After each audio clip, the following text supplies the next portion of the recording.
Hi, welcome to today's video. Today we're going to continue talking about the twins who traveled across Canada. So first, I want you to look at these pictures. What do they have in common? Please think about this before class so we can share. Okay, now let's continue. We're going to be listening to the interview with the twins and we need to answer two questions. How far from the barn did the combine stop? And what is the most important piece of advice for other young people who might want to do the same trip? Let's go ahead and listen. Track 1.36. It is a pleasure to have you here today. Julia and Anthony, welcome. Thanks for having us. It's a pleasure to be here. So tell us how you came up with this idea. Well, we had always planned to do a gap year traveling around. We had thought about different places like Europe, India, and South Africa. Then we saw stories of other young people who had made trips across Canada, and we thought it would be interesting to do the same once we graduated. It was a way to kick off our gap year. We are not the first to do this kind of trip. We were inspired by others who did the same. And who on such a small budget? Once we had decided to make this trip as our personal way of commemorating Canada's 150th anniversary, we thought it would be important to make the trip on a very low budget for two reasons. One, we didn't want to ask our parents for the money. They have enough on their plate, and pretty soon we would be going to university, which is expensive, especially when you are supporting two kids at the same time, so we didn't want to burden them even further. Secondly, we thought that doing it on a very low budget would force us to be more self-sufficient and resourceful. It certainly forced us to interact more with people than we would have if we had taken a more comfortable route. Yes, for sure. Julia's point about being resourceful is very true.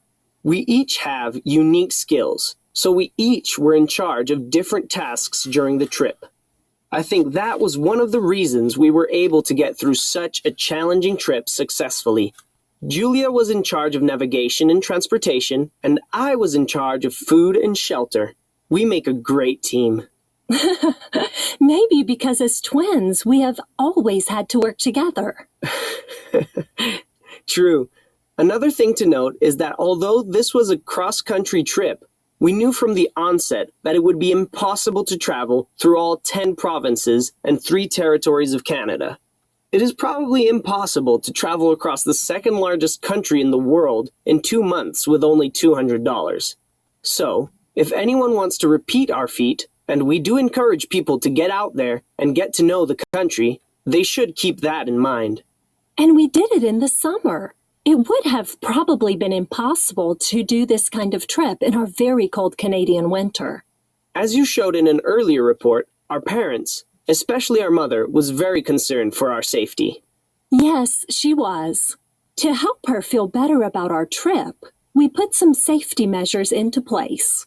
We each had a cell phone with us at all times, and we sent her 2 messages a day.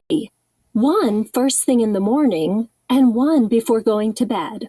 She definitely felt more at ease knowing that we were a phone call away. Another thing we promised to do was to ask her to wire us money if we ever really needed it. Luckily, we never did, but it was good to have that as a backup plan. What was the highlight of your trip? For me, I'd have to say it was the 2 days we spent with a family in Quebec and getting to know the French-Canadian culture. Really?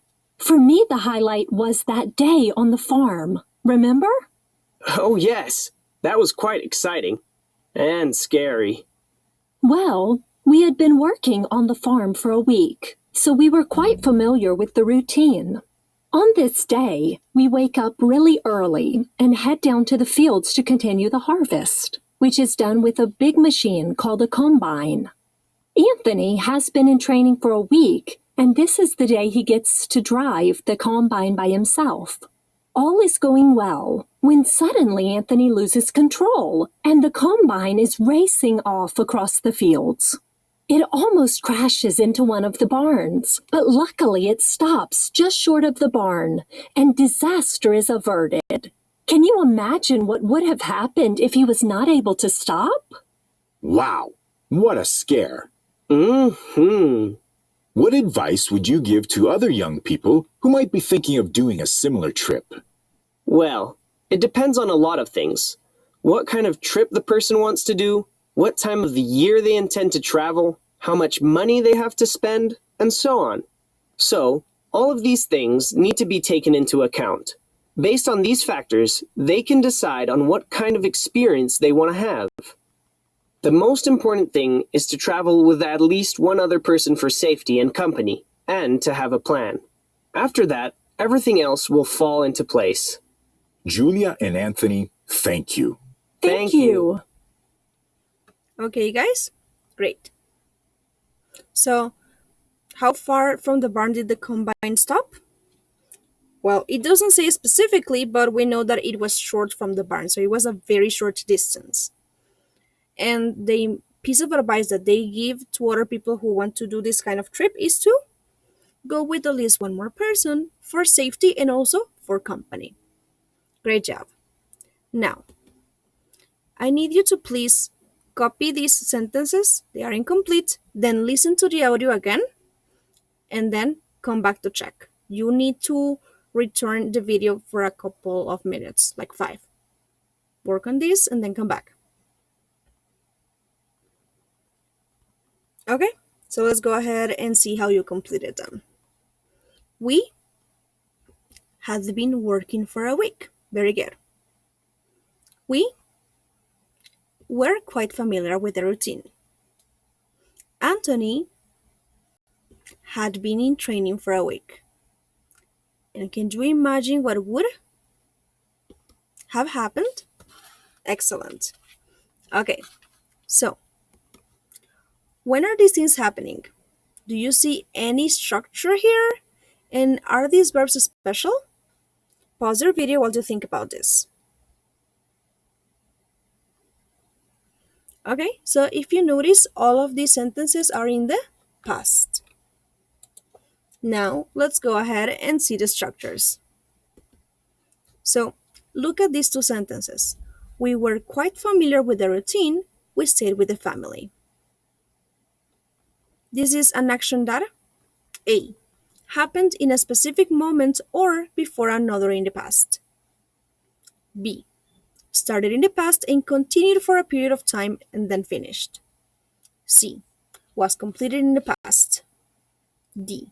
continued for a period of time in the past. That's right. These actions were completed in the past. Letter C. Now, what is the correct structure? A. Verb to be in the past plus ing. B. Had been, verb with ing. C. Verb plus ed or the irregular form. D. Had plus past participle. That's right. The answer is letter C. Verb plus ed or the irregular form of the simple past. Excellent. Now, let's look at these sentences. We continue talking about simple past. Now, these forms are positive, negative, condition, or interrogative.